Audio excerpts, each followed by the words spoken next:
आपको कुछ conceptual topics के बारे में बताऊंगा जो जनरली डिपेंड करते हैं आपके कैंडल की बॉडी और विक्स के जरिए, लेकिन कुछ फैक्टर्स होते हैं जिनमें हम उनको ऐड करते हैं अगर हम कुछ अलग अलग तरह की मार्केट्स में उनका नाम प्रोनाउंस करना चाहते हैं। इसी तरीके से आज मैं आपको एक कॉन्सेप्चुअल टॉपिक ब्रॉडर वर्जन में एक्सप्लेन करता हूँ कैसे वो काम करता है।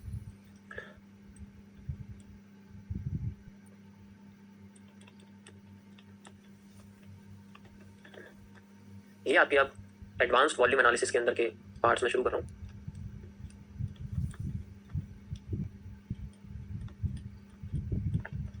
एडवांस वॉल्यूम एनालिसिस होता है जिसमें हम लोग ट्रेंड्स के कुछ और बेहतर तरीके से चीज़ों को आइडेंटिफाई करते हैं। सो पहले तो ये समझो कि जो वॉल्यूम एनालिसिस है ये किस तरीके से आता है मार्केट।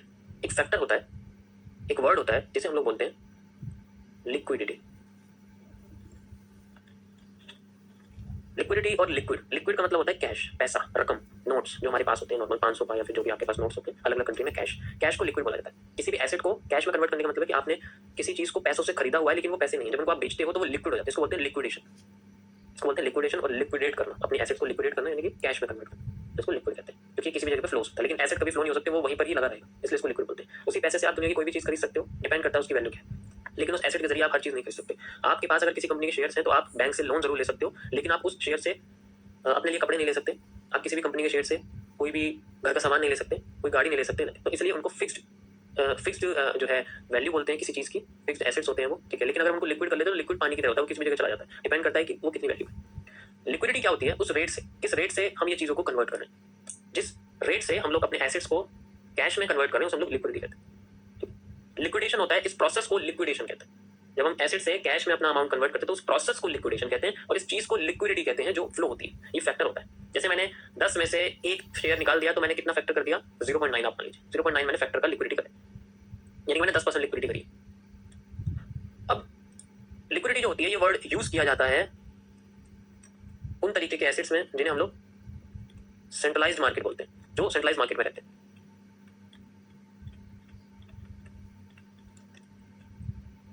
सेंट्रलाइज मार्केट मतलब वो मार्केट जो एक, जिसे एक सेंट्रल बॉडी, जिसे एक गवर्नमेंट बॉडी रेगुलेट करती है। कोई भी गवर्नमेंट बॉडी रेगुलेट कर सकती है, ठीक है। जस्ट लाइक इस बॉडी को हम लोग बोलते हैं सेंट्रल बैंक।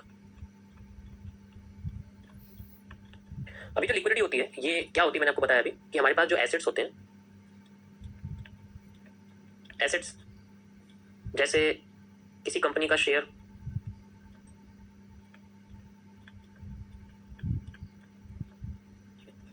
जैसे कोई भी कमोडिटी,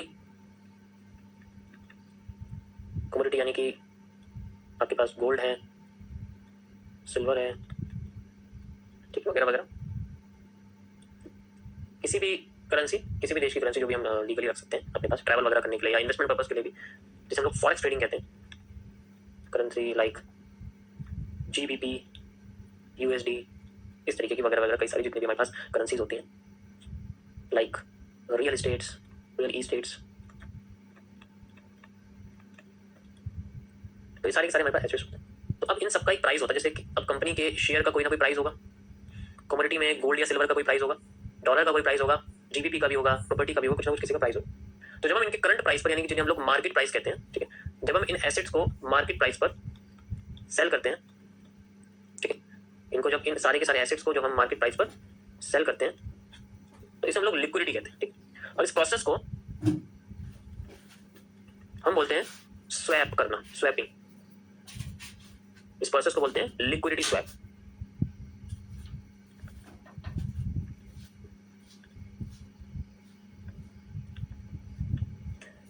एसेट्स जनरली हमारे ट्रेडिंग अकाउंट में होते हैं, जैसे हम लोग बैंक अकाउंट कहते हैं, सॉरी डीमेट अकाउंट कहते हैं। तो जो एसेट्स होते हैं ये जनरली हमारे ट्रेडिंग या फिर डीमेट अकाउंट में होते हैं। तो ट्रेडिंग या डीमेट अकाउंट से जब हम अपना पैसा निकालते हैं कैश में, तो ये कैश कहां पर होता है? ये हमारे नॉर्मल बैंक अकाउंट में होता है। ट्रेडिंग अकाउंट में जो पैसा है जनरली आप इमेजिन करिए हमारे पास एक बहुत बड़ी कैंडल है। अब इसमें जब चीजों को बेचते हैं तो इसका प्राइस नीचे चला जाता है, ये आ जाती है बाहर इस तरीके से होके, इसकी थोड़ी सी बॉडी में भी बचती है या फिर ये और भी कन्वर्ट हो जाती है। तो चार्ट में हम किस तरीके से रिप्रेजेंट करते हैं लिक्विडिटी स्वैप को? इस तरीके से। सो द इन्वर्टेड हैमर और the shooting star are the liquidity swap, उन्हें हम लोग लिक्विडिटी स्वैप। ये जनरेट करते हैं बियरिश प्रेशर को, इंडिकेट करते हैं बियरिश ट्रेंड को जब भी ऐसा होता है। तो एक इन्वर्टेड हैमर या एक शूटिंग स्टार आपका जनरली लिक्विडिटी स्वैप को बताता है। जब हम लोग उल्टा करते हैं, मतलब अब हमारे पास मान लीजिए कैश है, अब कैश से इन एसेट्स को, इनमें से कोई भी एसेट जो मैंने आपको बताया खरीदा जाता है तो ये एसेट में कन्वर्ट हो जाता है। ठीक है, हम क्या करते हैं, हम अपने बैंक अकाउंट से अपने ट्रेडिंग अकाउंट या फिर डीमेट अकाउंट में पैसा ट्रांसफर कर देते हैं और फिर वहां जाके ये एसेट्स को खरीद लेते हैं। ऐसे में जो हमारा कैश होता है वो पूरा भरा रहता है प्रॉफिट से या फिर किसी और चीज से। ठीक है, लिक्विड होता है एक तरह से, आप इसको मार्गोजू कह सकते हैं। जब हम कैश को इस्तेमाल करते हैं और मार्केट में पैसा डालते हैं तो इस कंडीशन को बोला जाता है स्वीपिंग, स्वीप करना, and this process called as the liquidity sweep. ऐसे में जो हमारी मार्गोजू है वो एक तरह से हैमर बन जाती है, उसके नीचे से प्रेशर आता है और बॉडी को भाग जाती है। सो एक हैमर और एक हैंगिंग मैन जनरली आपके बुलिश प्रेशर को इंडिकेट करती है। किसी भी जगह पे ये नहीं होता, स्पेशल जगह पर ये होते हैं जिन्हें हम लोग की पॉइंट्स कहते हैं। ठीक है, तो इस पूरे प्रोसेस को हम लोग कहते हैं this is just a liquidity. Problem ये नहीं है, प्रॉब्लम ये है कि ये दोनों करते वक्त, स्वीपिंग या स्वैपिंग करते वक्त जो भी एसेट का प्राइस है, ठीक है, ये दोनों आप कर रहे हैं, नॉर्मल आदमी कर रहा है। तो जब भी एसेट को कैश में या कैश को एसेट्स में कन्वर्ट करते हैं हम लोग, मान लीजिए हम लोग एसेट को कैश में कन्वर्ट कर रहे हैं, मतलब मार्केट से पैसा बाहर निकाल रहे हैं। जब मार्केट से पैसा बाहर निकाल रहे हैं तो इसका मतलब है किसी चीज की वैल्यू कम हो जाएगी, उसमें से पैसा निकाला जा रहा है, लोगों का या तो ट्रस्ट नहीं, कुछ नहीं, तो कोई कुछ छोटे अमाउंट पे होता है तो कोई दिक्कत, लेकिन अगर ज्यादा अमाउंट पे होता है तो अगर ये एसेट से कैश में कन्वर्ट करते वक्त या फिर कैश से एसेट में कन्वर्ट करते वक्त, ये मैं इंटरचेंज आपको बताऊंगा, ऐसे करके दोनों पे लागू होगा। जो एसेट का प्राइस है वो जनरली फ्लक्चुएट नहीं होना चाहिए। अगर वो फ्लक्चुएट होता है, अगर यहाँ पर जो प्राइस है वो फ्लक्चुएट हो जाता है, फ्लक्चुएट का मतलब होता है बहुत ज्यादा मूव करना,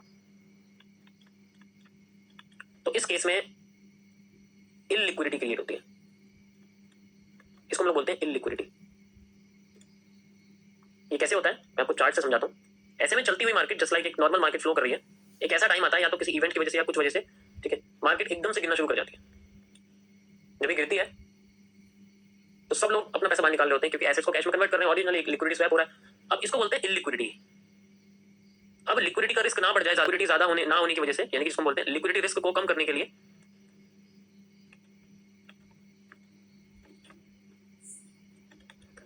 यहां पर जो सेंट्रल बैंक्स होते हैं, लिक्विडिटी रिस्क को कम करने के लिए सेंट्रल बैंक क्या करते हैं, यहां पर सेंट्रल बैंक का बहुत बड़ा इन्वॉल्वमेंट आता है। किसी भी देश का सेंट्रल बैंक क्या करता है, जनरल ये है, बाकी सबका अपना अलग अलग होता है, जो नॉर्मल वे है कंट्रोल करने का लिक्विडिटी को, सेंट्रल बैंक क्या करता है, जिस रेट से वो कमर्शियल बैंक को लोन देता है, जिस रेट से वो कमर्शियल बैंक जो होते हैं, कमर्शियल बैंक हो गए आपके या फिर नॉर्मल कॉर्पोरेट या सेविंग बैंक्स हो गए, नॉर्मल जो सारे बैंक्स होते हैं, उन सबको जो जिस रेट पे ये लोन देता है उस रेट को हम लोग बोलते हैं रेपो रेट। जस्ट लाइक अभी 4% पे यहाँ पर लोन दे रहा है, तो ये क्या करता है, इसको कम कर देता है। 4% को क्या कर देता है, ये मान लीजिए 3.8% कर देता है। 0.2% इसने क्या करा, रिजल्ट आया कि 0.2% सेंट्रल बैंक ने रेट कम कर दिया है, तो अब कमर्शियल बैंक को सस्ते में लोन मिलेगा, और अगर इसको सस्ते में लोन मिलेगा तो ये आगे भी अपने कस्टमर को सस्ते में लोन देगा। अब ये जो नॉर्मल कस्टमर है, हम तुम जैसे, हमें जब पता लगेगा सारे के सारे लोन्स को, होम लोन हो, एजुकेशन लोन हो, किसी और तरीके का लोन हो, पर्सनल लोन हो, तो इन सब पे जैसे कि हमें मान लीजिए यहाँ पर 8% से, मान लीजिए एग्जाम्पल के लिए 8% पे लोन मिलता है नॉर्मली, ठीक है, तो अब हमें 8% पे ना मिलकर 7.4% पे मिला, यानी कि यहाँ पर भी 0.2%, 0.4% कम कर दिया। यहाँ पता लगता है कि बैंक्स में 0.4% जो लोन है वो कम कर दिया है, सस्ता कर दिया है, तो कस्टमर जितना हो सकता है बैंक के पास आने की कोशिश करेंगे, सबके सब बहुत जल्दी से जल्दी बैंक से लोन लेना शुरू करेंगे, बहुत बड़े अमाउंट पर लोन लेंगे, और ये सारा पैसा कहाँ लगाएंगे वो, क्योंकि इनके पास अब कस्टमर्स के पास जनरेट हो गया, कस्टमर्स के पास जनरेट होगा लिक्विड फंड, जिसे हम लोग कैश बोलते हैं, ये बैंक्स में रहेगा। ये लिक्विड फंड यूज होगा आगे जाके, ज्यादातर 90% लोग इस लिक्विड फंड को अपने एसेट बाइंग के लिए यूज करेंगे। कोई भी इनमें से एसेट खरीदेंगे, कुछ भी हो सकता है, जो कि आपको मैंने समझाया, घूम फिर के आपकी जो लाइन है वो यहाँ पर आ जाएगी, जो मैंने आपको एसेट समझाया, तो इनमें से कोई भी वो एसेट खरीदने की कोशिश करेंगे, और जब एसेट खरीदेंगे अपने कैश से, तो प्रोसेस फॉलो होगा स्वीपिंग का।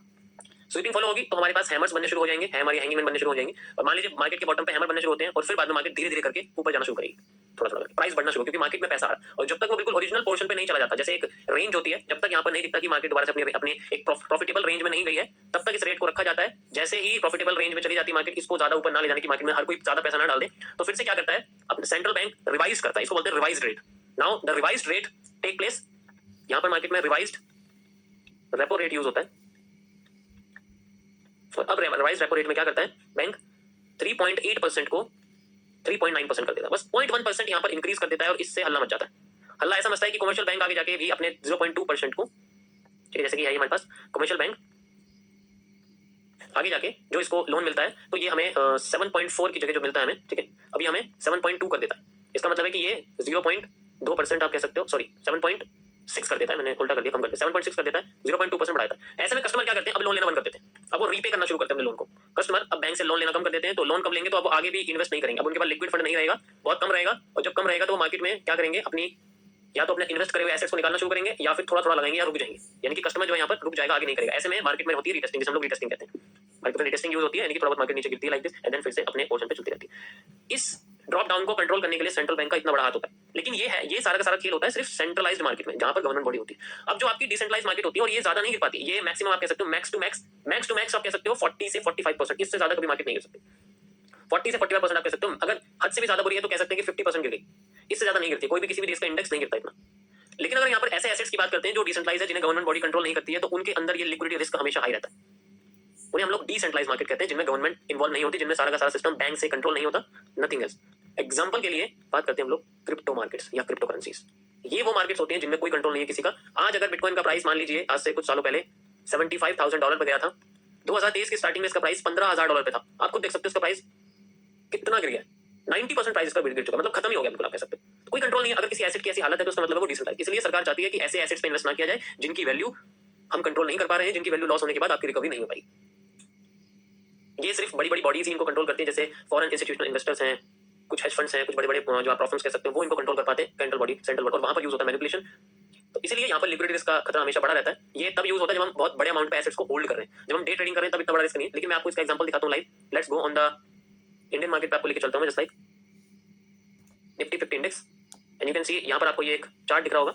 ये आपको दिख रहा होगा, ये एक लिक्विडिटी रिस्क है। आप देख सकते हो प्राइस कितना नीचे गिर गया था, यहाँ से करीब आप देख सकते हो 8%। ये भी 8% गिरा है, और इसमें भी ये जून के टाइम पे था जब इलेक्शन आए थे। जून में इलेक्शन था इंडिया में 2024 में, उस वक्त का ये चार्ट है। एंड यू कैन सी एक साल करीब हो जाएगा इसको, 10 महीने बाद, 2 महीने बाद। तो इसमें रिकवरी आप देखो किस तरीके से हुई है। दोबारा से उसी रेंज में लाके मार्केट को छोड़ दिया है लाइक दिस, एंड ये आप चार्ट देख सकते हो।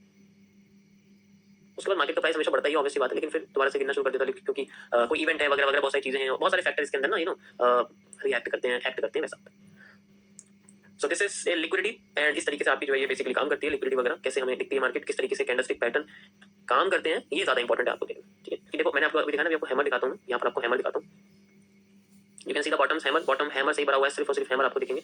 ये आप देख सकते हो, ये रहा, ठीक है, ये रहा, ये आप देख सकते हो, सिर्फ आपको हैमर दिखेंगे। इट मींस यहाँ पर लिक्विडिटी स्वीप हो रही है बहुत बड़े अमाउंट में, इस वजह से आपको देखने को मिले।